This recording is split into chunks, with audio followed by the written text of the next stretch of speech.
ሰላም አድማጮቻችን እንዴት ናችሁ? ዛሬ ስለ ከርቲስ ጆንሰን እንነጋገራለን። የሊቨርፑል እህል ውሃው ሊያበቃ ይሆን በሚለው ሐሳብ ላይ የተወሰኑ ነገሮችን እናነሳለን።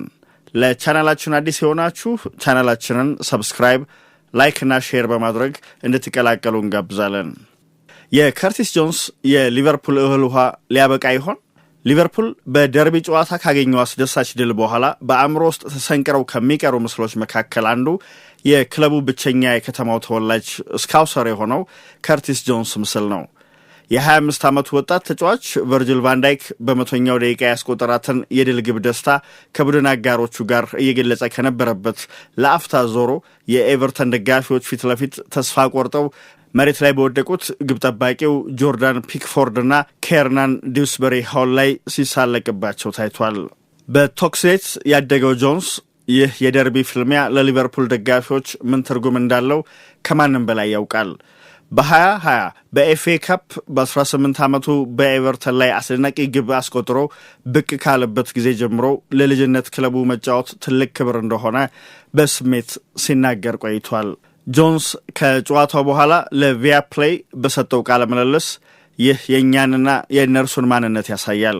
እኛ የከፋ የውድድር ዘመን እያሳለፍን እንደሆነ በምናምንበት በዚህ ወቅት እነርሱ ከእኛ በ2 ነጥብ ዝቅ ብለው መቀመጣቸውን እንደ ስኬት ይቆጥሩታል። ይህ ለእነርሱ እንደ ትልቅ ስኬት የሚታይ ከሆነ አላውቅም። እኛ ግን ከኋላ የሚከተሉንን ቡድኖች አናይም። የምንመለከተው ወደፊት ብቻ ነው ብሏል። አጠራጣሪው የከርቲስ ጆንስ የወደፊት እጣ ፈንታ።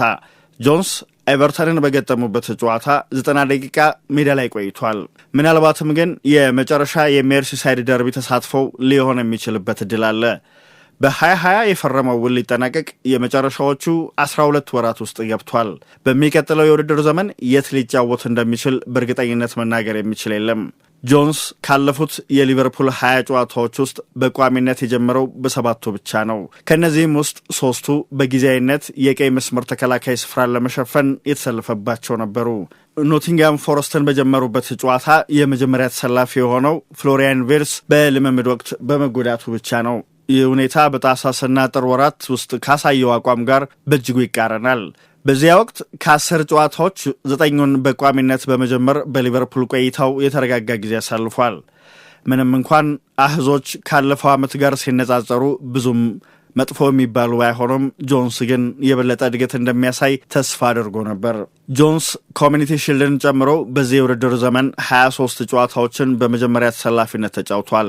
ይህም ካለፈው የውድድር ዘመን አጠቃላይ የቋሚ ተሰላፊነት ቁጥሩ 27 ጨዋታዎች ላይ ነው አምና የጀመረው፣ በ4 ብቻ ያነሰ ነው።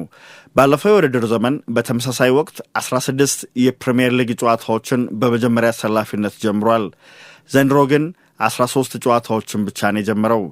ምንም እንኳን በወረቀት ላይ ያን ያህል መጥፎ ባይመስልም ጆንስ ግን የተሻለ መሻሻል እንደሚያሳይ ተስፋ አድርጎ ስለነበር የሚያስቆጭ የውድድር ዘመን ሆኖበታል። የአርነ ስሎት መንገድና የቪርስ መምጣት። አሰልጣኝ አርነ ስሎት የተከላካይ ክፍሉን ለማጠናከር ሲሉ ተጨማሪ አማካይ በመጠቀማቸውና እንደ ሞሐመድ ሳላ ያሉ አጥቂዎች በሌሉባቸው አጋጣሚዎች ጆንስ እድል አግኝቶ ነበር። ሆኖም የጥር ዝውውር መስኮት ሲቃረብ ለጆንስ ከቶተናምና ከጣሊያኑ ኢንተር ሚላን ጥያቄዎች ቀርበውለት ነበር። ሊቨርፑል ግን በወቅቱ የነበረውን የተጫዋቾች እጥረት ግምት ውስጥ በማስገባት በውሰት እንዲሄድ አልፈቀደለትም። ጆንስ አሁንም በቡድኑ ውስጥ እንደ ተቀያሪ ተጫዋች እየታየ ይገኛል። የሊቨርፑል ቆይታውም አሳሳቢ ደረጃ ላይ ደርሷል። አንዳንድ ደጋፊዎች ኳስ የመቆጣጠር ብቃቱን ያደንቃሉ። ሌሎች ደግሞ ሊቨርፑል ለሚመኘው ትልቅ ስኬት ብቁ መሆኑን ይጠራጠራሉ። አሰልጣኝ አርነ ስሎት በታህሳስ ወር ጆን ባለፉት 3 ጨዋታዎች በጣም ጥሩ ነበር፣ ነገር ግን ፈተናው ይህንን አቋሙን ለ4 እና 5-6 ጨዋታዎች ማስቀጠል መቻሉ ላይ ነው ሲሉ ተናግረው ነበር።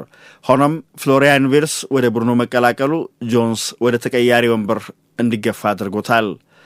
ጆንስ በአሰልጣኙ የመጀመሪያ የቅድመ ውድድር ዝግጅት ወቅት የስሎትን መምጣት የገለጸው በበጎ ጎን ነበር። በውድድር ዘመኑ የመጀመሪያ ወራት በ10 ቁጥር ሚና ከሶቦዝላይ ጋር እያፈራረቁ አሰልፈውታል። የውድድር ዘመኑ እየገፋ ሲሄድ ግን ሃንጋሪያዊው ሶቦዝላይ ቦታውን የግል አድርጓል። ከበስተጀርባ የሪያን ግራቨንበርክ እና የአሌክሲስ ማካሊስተርን ጥምረት እየጎለበተ መጣ። ሁሉም ተጫዋች ጤነኛና ለጨዋታ ዝግጁ በሆኑበት ጊዜ ሁሉ የቡድኑ ዋና የጀርባ አጥንት ሆነው ቀጥለዋል። በዚህ የውድድር ዘመን የአጥቂ አማካዩ ፍሎሪያን ቪርትስ መምጣት ጆንሰን በተዋረድ ወደ ታች ገፍቶታል። በዚህ የውድድር ዘመን ካለው የጨዋታ ደቂቃ ድርሻ ማየት እንደሚቻለው በ10 ቁጥር ሚና ፈንታ በ8 ቁጥር ሚና ጠለቅ ብሎ እንዲጫወት ተደርጓል። ከቅርብ ጊዜ ወዲህ ጆንስ የሚያሳስበው ጉዳይ እርሱ ከቡድኑ ውጪ በሆነበት ወቅት ማካሊስተር ተመራጭ ሆኖ መቀጠሉ ነው። ልብ በሉ፣ ማካሊስተር አብዛኛውን የውድድር ዘመን በብቃት ማሽቆልቆል ውስጥ ነበር። በጨዋታ ደቂቃ ረገድ ግልጽ ልዩነት ቢኖርም ሁለቱም በጥልቅ አማካይነት ሚና በተሰለፉባቸው ጊዜያት ጆንስ ከግብ ማስቆጠር ሙከራና ድሎችን ከመፍጠር ውጭ ባሉ መመዘኛዎች ሁሉ ከማካሊስተር የተሻለ ብቃት አሳይቷል። ጆንስ በራስ መተማመን ጎድሎት አያውቅም።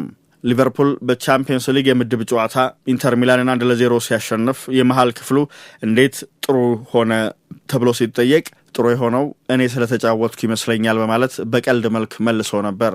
ጆንስ ተጨማሪ የጨዋታ ደቂቃዎችን የሚፈልግበት ደረጃ ላይ የደረስን ሊሆን ይችላል። ለዚህ ደግሞ የተሻለው መንገድ ወደ ሌላ ክለብ ማምራት ይመስላል። ስሎት በየካቲት ወር ለጋዜጠኞች እንደተናገሩት እርሱ የሊቨርፑል ተጫዋች ነው።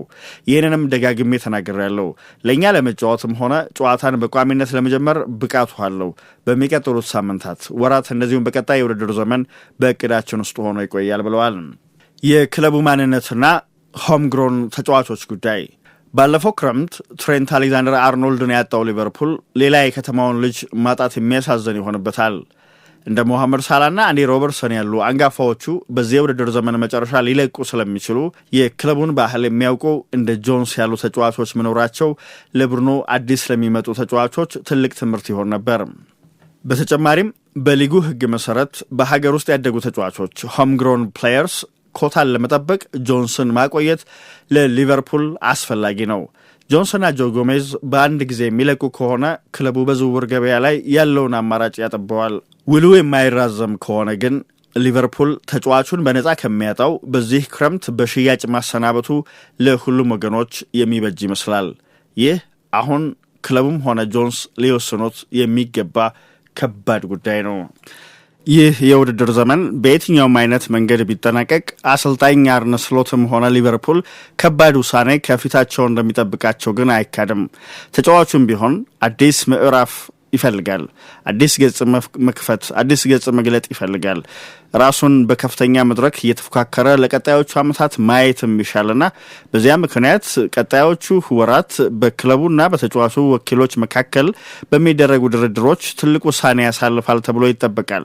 ነገር ግን ብዙዎች እንደሚያምኑት የተጫዋቹ የሊቨርፑል እህል ውሃ ግን እዚህ ላይ እየተቋጨ ይመስላል። ምናልባትም ከርቲስ ጆንሰን በቀጣዩ የውድድር ዘመን የምንመለከተው በሌሎች ክለቦች ማሊያ ሲጫወት ሳይሆን አይቀርም።